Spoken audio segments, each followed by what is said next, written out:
I'm Heinz-Josef Lenz, a GI oncologist from USC in Los Angeles. We are here to discuss the new updated results from the FIRE3 data set.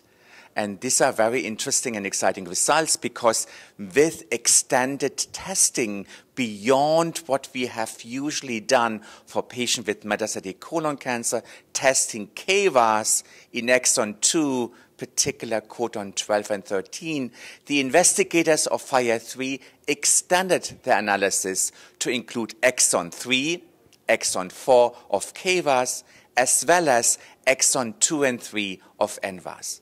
Now, this didn't come out of the blue sky. This is based on the analysis done in other clinical trials using EGF receptor inhibitors, particularly the PEAK data presented at ASCO this year, showing when you do extended RAS mutation analysis, you increase clinical efficacy. And FIRE3 created a lot of discussion after ASCO 2013, showing a significant survival benefit of 3.5 months, but really no change in the response rate and progression-free survival. So what happened when the additional RAS analysis was presented here in Amsterdam? Well, the response rate went up a little, the PFS went up a little, but not statistically significant to the control group, which was FOLFIRI-bevacizumab.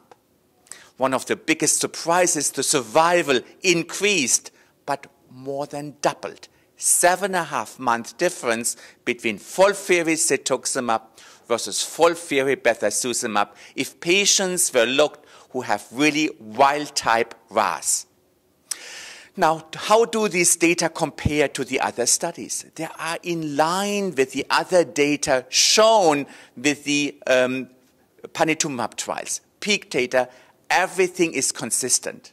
I think the biggest problem the physicians have to explain this biggest survival benefit ever reported in any phase 3 clinical trial for cetuximab, seeing this without having major changes in the response rate and progression-free survival. So how can we explain that? Well, I don't think we have all the answers, but I think one of the hypotheses is that we already know it's not the second-line impact, which was controversially discussed after ASCO and World GI. It has to do with the evaluation of response as well as progression-free survival. Do we capture, by measuring response beyond 50% tumor shrinkage, the whole efficacy of cetuximab treatment? Tumors may shrink not only 50%, but 60, 70, 80, 90%. And will there be differences between both arms? We will see this data hopefully at ASCO GI. And when we look at the PFS curves, they are astonishing because they are identical. Does that mean the progression is the same in both arms? Maybe not. The quality of progression today is not captured. If a tumor doubles in size, develop new lesion, liver and lung, is the same potential time interval than a tumor which grows 3 or 4 millimeters. Does that impact overall survival? Well, we have data from other studies showing that tumor growth rate directly translates into an overall survival benefit. So the rate of progression is important. I think hopefully we see all the data on the deepness of response if this is potentially associated with progression-free survival and certainly overall survival.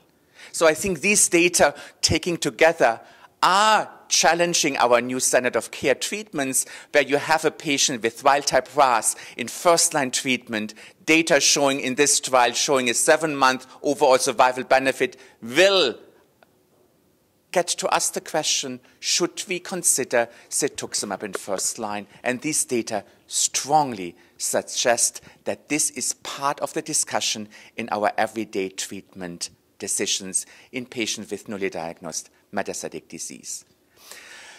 I think the major take-home message is not only to use this in potential first line, that all our patients need to be tested for all these RAS mutations, because we know for sure that patients who have any of these additional mutations do not benefit from EGF receptor inhibitors.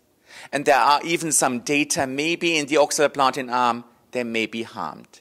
So this is one of the most important changes in our everyday clinical practices. And in Germany, it's already absolutely clear. You cannot prescribe cetuximab without the extended VAS analysis. This will happen very quickly all around the world before we decide and use EGF receptor inhibitors for newly diagnosed colon cancer patients.